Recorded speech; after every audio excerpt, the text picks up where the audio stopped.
Perdana Menteri Jepang Shinzo Abe menyatakan keadaan darurat di Tokyo, Osaka, dan 5 prefektur lainnya selama sebulan dalam upaya mengurangi penyebaran virus corona.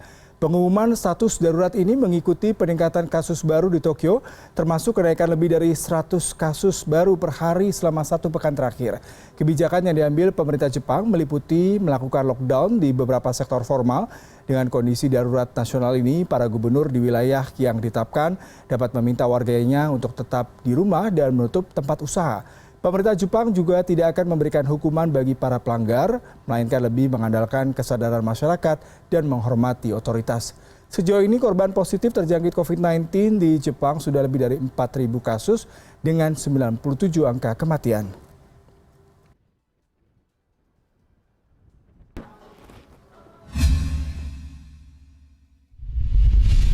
Dan saat ini kita sudah terhubung dengan Kepala Perwakilan Ad Interim KBRI Tokyo, Tri Purnajaya. Bapak Tri, bagaimana kondisi di sana Pak terkait dengan rencana kebijakan darurat yang diterapkan oleh Perdana Menteri Shinzo Abe? Apakah ini juga terkait dengan bagaimana warga Indonesia di sana?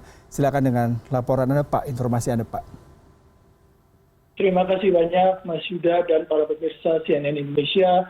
Terima kasih atas perhatiannya. Dan memang semalam Perdana Menteri Shinzo Abe menyampaikan deklarasi status darurat. Intinya di 7 prefektur dari 47. Sebagaimana kita ketahui ada sekitar 60.000 warga negara Indonesia yang tinggal di Jepang. Dan dari 7 prefektur itu ada sekitar 21.000 lebih warga Indonesia akan terdampak dari status darurat ini. Memang Perdana Menteri menyampaikan ini wewenang untuk menerapkan kebijakan masing-masing. Status darurat ini memang diambil karena adanya peningkatan jumlah kasus yang terinfeksi, khususnya di Tokyo, dan tingkat penyebarannya yang cukup cepat dan kasus-kasus yang tidak terdeteksi atau not traced. Oleh karena itu, pemerintahan memutuskan untuk status darurat. KBRI selama ini memiliki jaringan komunikasi dengan seluruh warga negara Indonesia, khususnya simpul-simpul kita di berbagai bagian prefektur Jepang, dan kita memonitor mereka on a daily basis dan sering sekali komunikasi. Kita memberikan bantuan kepada mereka yang membutuhkan bantuan.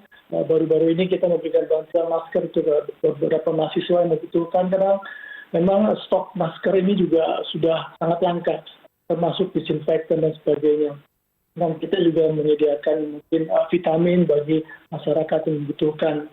Dan saya juga menghimbau masyarakat Indonesia di Jepang untuk terus memantau berita dan perkembangan, dan terutama mematuhi himbauan pemerintah Jepang untuk tidak keluar dan serta membatasi ruang gerak mereka. Jadi pemerintah Jepang sangat berharap korporasi kerjasama masyarakat Jepang, termasuk warga asing yang tinggal di Jepang, untuk mematuhi status darurat ini, dan pentingnya untuk disiplin dalam memenuhi harapan pemerintah Jepang untuk menekan jumlah angka penderita atau yang terdampak dari penyakit coronavirus ini. Ya Pak Tri, ini terkait dengan pemberlakuan keadaan darurat. Kapan sekiranya memang akan segera diberlakukan? Mengingat sebelumnya Jepang mungkin pada 2 April lalu sudah memberikan pembatasan perlintasan warga negara asing, baik itu ke Jepang maupun dari Jepang keluar negara Jepang sendiri Pak. Jadi memang status darurat ini mulai berlaku sejak diumumkan oleh Perdana Menteri Abe semalam 7 April sampai dengan kurang lebih 1 bulan, 6 Mei. Dan masyarakat diminta untuk tetap tinggal di rumah, dan untuk kebutuhan-kebutuhan esensial saja yang bisa keluar rumah, misalnya memenuhi kebutuhan makanan atau berobat, dan sebagian besar transportasi juga tetap buka, atau kegiatan ekonomi yang sifatnya esensial terkait dengan penanganan COVID ini juga tetap diperbolehkan, misalnya pabrik yang memproduksi obat-obatan atau transportasi ini juga tetap berjalan walaupun mungkin dikurangi jumlahnya, intensitasnya.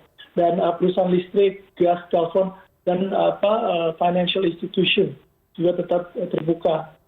Dan diharapkan dengan status darurat ini akan menekan jumlah penderita. Ya, Pak Tri, ini terkait dengan tadi ada informasi maupun statement dari Shinzo Abe sendiri bahwasanya warga memang harus stay at home dan tidak ada hukuman ataupun penalti seandainya warga melanggar. Lalu sebenarnya bentuk pengawasannya seperti apa, Pak? Selain kesadaran warga di sejumlah kawasan, 7 prefektur tadi memang sudah dilarang untuk melakukan kegiatan beraktivitas kesehariannya, Pak. Jadi kalau saya amati, masyarakat Jepang ini termasuk masyarakat yang sangat disiplin. Jadi apapun yang diperintahkan oleh pemerintah pusat maupun gubernurnya itu mereka patuhi dengan baik. Tadi pagi saya amati di jalanan sudah sangat lengang, jarang sekali melihat dibandingkan hari sebelumnya. Ini bentuk kepatuhan yang perlu kita tiru di Indonesia. Jadi memang juga selain itu pemerintah Jepang juga ingin reassure warganya bahwa ada paket-paket stimulus ekonomi itu juga mungkin membuat masyarakat juga sedikit senang dengan kebijakan pemerintah ini. Artinya ada perhatian khususnya untuk UKM yang akan terdampak dan bisnis yang akan terdampak dari efek dari status darurat ini. Sebagaimana kita ketahui, Tokyo itu kan biasanya padat dengan manusia dan kegiatan aktivitasnya ekonomi sangat tinggi. Dengan status darurat ini akan sangat berpengaruh dari lalu lintas manusia, interaksi sosial, social distancing, physical distancing ini akan menjadi sangat penting untuk diterapkan, khususnya di wilayah-wilayah tadi termasuk Tokyo yang melesatnya paling tinggi. Sekarang sudah lebih dari 1.100 warga Tokyo yang terinfeksi coronavirus.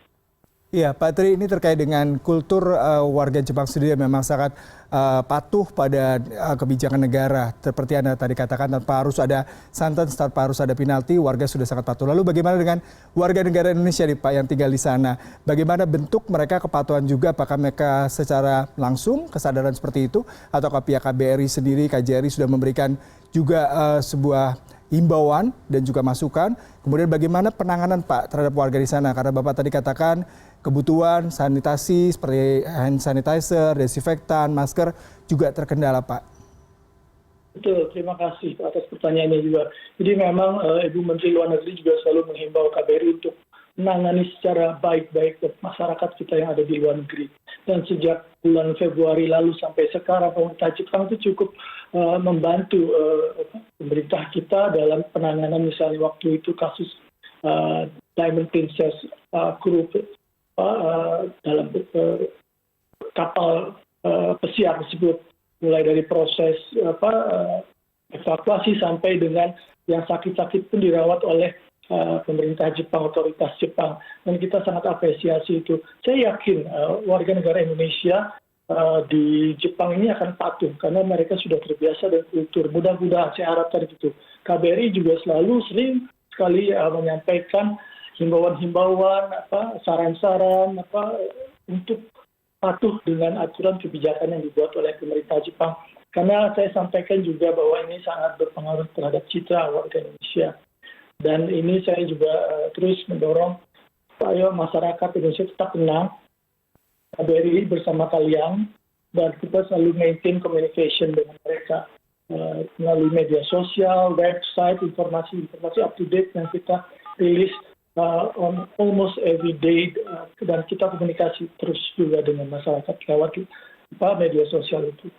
Baik, terima kasih sekali Pak Tri Purnajaya selaku Kepala Perwakilan Eritreum KBRI Tokyo atas perbincangannya pada siang hari ini, Pak.